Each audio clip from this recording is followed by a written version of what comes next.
What's up? How you doing? Good? Good. Now you might be wondering why I'm wearing a scarf when it's 80 degrees in the middle of summer in San Luis Obispo, or if you weren't wondering that, we're talking about it now. And the important thing to know is that this scarf represents everybody versus cancer. That is the title of this video, and that is the topic I'm going to cover, but you don't even know what that means yet, so it's a pretty big leap to just say, hey, here's a scarf, you get it, right? So I should probably explain. An important starting note about this scarf is that it's the first scarf I've ever owned. In fact, I think this might be the first time I've ever worn a scarf, not sure, but either way. Being born and raised in California and having the body temperature of a furnace, I've never really had the need for one, but this scarf is very special and very important to me because it was given to me by my friend named Wendy. Alright, so what does this have to do with everybody versus cancer? Well, Wendy is a retired nurse who lives in Canada, and she's also a cancer patient, or cancer survivor, or person of cancer. Someone who has experienced cancer, however you want to describe that. But anyway, Wendy and I met while sharing our experiences on the old twitter.com, and despite having seemingly very little overtly in common, I mean, Wendy is much older than I am. She experienced cancer, I think, decades ago. Either way, a pretty long time ago, and she's been in remission for a long time. We have different dispositions and personalities and personas on the internet and beliefs, and we live thousands of miles away from each other. And despite all that, we struck up a very real, very meaningful friendship. But anyway, where the starting point for both of us was just this ubiquitously shitty experience of having been a cancer patient and ultimately feeling the need to talk to other people and connect about it, both for cathartic purposes and to help other people, regardless of their age, gender, race, socioeconomic status, location, you name all these host of factors, and it does not matter. It is everybody versus cancer. And it's not just that expression or, the demographic that you fall into. It's the way we process it, and it's the way we help other people that I think is so unifying in a way that very few other things in life are. Like, I've always joked that the easiest way to attain world peace would be for aliens to invade the Earth, and we'd have to decide really quickly if it was worth putting aside our differences to fight a common enemy and become a unified front. And I think that cancer is like the medical microcosm of that, in the sense that cancer is a global experience. Cancer has been around forever, everyone knows how insidious cancer is, and as patients, it doesn't matter what our particular makeup is as human beings. If I meet another cancer patient, I've got your back. And it's not just Wendy. I mean, to be clear, I don't have any other friends who have knit me a scarf and sent it to me from Canada, but there are dozens, if not hundreds of other cancer patients I've met online and in person that if they needed help, I would jump in an instant. And to simplify or broaden the point even more, it's not about friendships and it's not about gifts and it's not about necessarily giving aid. It's more that nobody's rooting for cancer. Even in the alien example, there are probably people who would be like, I don't know, humanity's kind of shitty, maybe we should see what the aliens have to offer. But in the case of people versus cancer, nobody is rooting for cancer. Ipso facto, everybody versus cancer. And in fact, the reason why I made this video isn't to talk about alien invasions or to highlight how dope my friends in this scarf are or to talk about how easy it is to be part of the cancer community, because that phrasing leaves some questions in and of itself. The reason why I made this video is to talk about some difficult or uncomfortable topics and feelings that come up as cancer patients, because unified front or not, everybody versus cancer or not, we're still just human beings. Human nature still exists, and these feelings are very, very normal, and people have a hard time dealing with them. And before I dive into those specifics, I'm going to give a little preface, because as you know, I love prefaces in anything in life, but specifically for human behavioral stuff, there are no 100% absolutes. Even in everybody versus cancer, there are going to be bad apples and exceptions to that rule. There are bad people who get cancer. There are cancer patients who I've met who I have not agreed with or I ultimately just dislike. But for the most part, everyone is rooting for the people who are fighting against cancer, and those exceptions are not worth addressing in a real serious fashion right now. Similarly, for these tough emotions or concepts that cancer patients face, this is not ubiquitous. This is not 100%. This is my perspective, meaning it comes from my lived experience and my situation balanced with other people who have described theirs to me. And ultimately, what I'm going to say doesn't necessarily apply to everybody, but I think it's a healthy approach from my end. And if you like what you hear, maybe apply bits and pieces of it to your life. So a tough concept for cancer patients that I think does embody the beginning of everybody versus cancer is what I like to refer to as any stage, any age, any prognosis. And what that means is if you are diagnosed with cancer, you're a cancer patient. You're part of the club, if you want to be, that is. I mean, there are people who are able to be diagnosed with all sorts of cancer and brush it off and just say, not for me, I did the thing, I'm through it. But most people that I've talked to have had an experience with cancer that is uniquely theirs and it has affected them, whether it's physically, mentally, or both, in a way that is negative. And there's a lot of like questioning around, let's say, like lower stage cancers. If you have stage 1 melanoma and you just cut something off your arm and don't have to do treatment and move on, and they say, oh, does that count? Like, yeah, of course that counts. There is no way that if you get diagnosed with cancer, you haven't felt the full existential dread of like, where could this go? And even once you're done, it can always come back. And especially if you have, more advanced cancer, you're going to have this open-ended disease that you're living with for at least 5 years, if not your entire life. So when people are saying, is this valid to feel this way about cancer? The answer is yes. Once you're diagnosed with cancer, you are in there, unfortunately.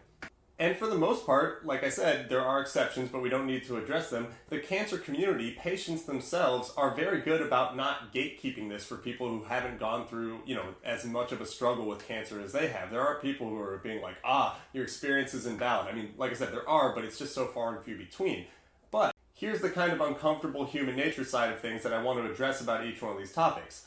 It is normal for, jealousy to exist. It is normal to see people who have had an easier time than you and say, God, I wish I just had stage 1 melanoma. And, there are people who have physically debilitated situations, or there are people who have chronic cancer that is incurable that are never going to go into remission, who look at me, a stage 4 melanoma patient, and say, oh my God, that's the luckiest stage 4 melanoma patient on the planet. He can still kind of live a normal life. That's normal. Everybody compares themselves, even if it's just internal, quick, intrusive thoughts. But what separates the people who are successful at dealing with them is how you respond to them. Because sometimes I'll hear someone describe a very low stage, non-recurrent cancer that they had something cut off or it's a really quick treatment for and then they moved on, and I'll think, wow, must be nice, but there's nothing actionable there. It's not going to help me to dwell on that or to say, man, I wish that was me. There's no way that's going to be the case. So, just like there are other people who can see me and feel that fleeting jealousy and then hopefully move on, if you are struggling with those thoughts as a cancer patient, or if you're sitting there thinking, why couldn't I have that case? Well, you don't. Everything is individualized to you and your situation, so you have to make the most of what you're working with. And right here, I'm sitting and talking to you guys about it, meaning I'm not in the ground, which many cancer patients, and specifically stage 4 melanoma patients, are and have been historically. So contextually, I feel pretty lucky. Especially as I just blab my way into a nice segue for survivor's guilt, which is another concept that cancer patients and other people in other illnesses have a pretty tough time with, which, it makes sense.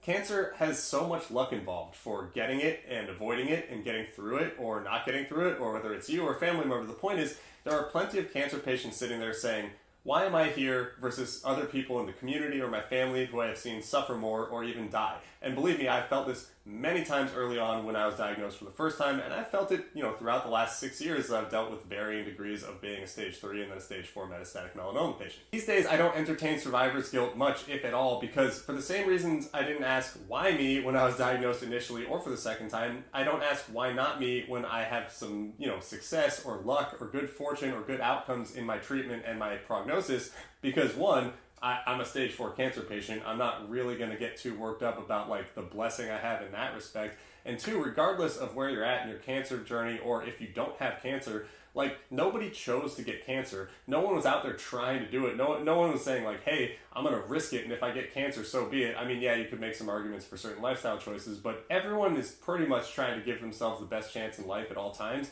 And just luck happens to play a role in all these things. And so if you get the good luck, I would not be worried about it. And let's keep that concept of luck or good fortune in mind as I describe this next topic, which is relatively uncomfortable. It really presses on people's emotions and the human nature side of things, but I think it's important to address. So yeah, it's everyone versus cancer, but everyone includes everyone. That means from all walks of life. That means every race, every gender, every socioeconomic background, every structural component in life you can think of. And what I'm really talking about is your support system and your financial means to take care of cancer and kind of live beyond it, and the way in which your life shakes out after a cancer diagnosis and going through treatment, or whatever hardships, fall on you both physically, mentally, or financially in life. And make no mistake, my vantage point is one of fortune and privilege throughout my entire life. I've lived a charmed life. Like, I have a great family. I have great friends. I've got a great support system around me. I live in a great physical community in a city that I love. My medical care has been good. My outcomes from cancer have been good. I've been fortunate enough to retain a lot of physical and mental acuity post-cancer. All throughout it, I've seemingly hit the jackpot in how I've been able to both front load and then deal with my cancer diagnosis. I mean, shit, I'm wearing a hand-knit scarf that my friend sent me from Canada, and if that's not living the dream and being fortunate, I don't know what is. But seriously, like, I hear cancer patients describe horrific situations in which their doctors or medical team are bad to them or give them misinformation, or their treatment goes terribly wrong, or their financial situation is not one that can support stopping working and they are constantly struggling throughout cancer, or they have friends and family who turn on them or worse, abuse them. And all these things that they're miserable to hear. And, there's some part of me where I go, well, I would trade places with them if I can. But again, we're not dealing with hypotheticals. That is not how these situations work. And the everybody versus cancer component is just, I think we all want everyone to have the best outcome. There's no one rooting for people not to get through treatment. There's no one rooting for people to be destitute from cancer. There's no one who is rooting for anyone to be abused or neglected. But when we hear these things, we have to balance how we respond to them, because it's a big part of the community makeup, and we always want to be positively facing, although pragmatic and realistic about a situation that has a lot of nuance to it. You help where you can if you're able to, or you don't if you don't have the resources, or you ask for help if you need it. I mean, this is what a community embodies. I happen to have time and resources and physical vitality and the ability to sit here and talk to you about my experience because I like to share, and that's why I've become an advocate. But the real thing that I want to highlight is that, these feelings of injustice, if you are in a situation that is worse, whether it's your physical health or your financial situation or your mental health or the way people have treated you, it's normal to feel weird and shitty about that stuff. It is normal to compare your situation and ultimately get a little bit bitter, or sometimes even for me to reflect on things and say, damn, I have it pretty good, even though there have been times where I thought, man, I would like to have $1 quadrillion and never have to work again. Or I would have liked to have just gotten through remission cleanly. I made it to 4 years and then happened to recur right then. And then all of a sudden I'm sitting here in front of a phone making YouTube videos 2 years after that. And I don't know how I got here, but it's the situation I'm in. And so all I can do is acknowledge it and work with what's put in front of me. Literally, the phone that's recording me as I talk to the community, or the scarf that's on me that represents the friends I've made in the community, those represent hope. Those are great. And I wasn't always talking from a position of strength as an advocate. There have been times where I've been so down and out, and other people have helped me. It's a give and it's a take. Everybody versus cancer, it's this big idea that I just kind of made up, even though I'm not the only person who feels this way. But the reality is, we just have to do our best to help each other where we can, when we can. And so my hope is that today, right now, if you're watching this and you're a cancer patient, or if you have a loved one who is, and you're wondering whether it's normal to have some of these feelings, whether it's normal to feel jealous or survivor's guilt, or to be upset about the situation you're in overall, or to feel lucky, or to feel strangely happy and weird about cancer and certain aspects of it, all these things are normal. It's a human experience. It is a shitty human experience, but it's one of those things that, short of aliens, it's a unifier. It's ubiquitous. We have a community and we need to help each other. And so right now, I want to thank Wendy for helping me, first of all, with this scarf that has kept my neck scaldingly hot during this entire video, but more realistically, for sharing her experience with me and talking me through difficult situations and making my diagnosis and prognosis a little bit easier to comprehend. And then also I want to thank you for taking the time to watch this. I mean, that is the definition of community. We're all putting it out there, and the people who respond and watch and make it worth my time to do this make it a lot easier for me to find catharsis in my experience and talk to other people and hopefully share and let them find the same thing. It's everybody versus cancer, but everybody is made up of humans, and humans are weird, nuanced, and emotional animals that sometimes have to process difficult topics. If you're feeling weird, you're not alone. We are all in this together. That's all I got for now. I hope you'll join me next time. Thank you. Bye.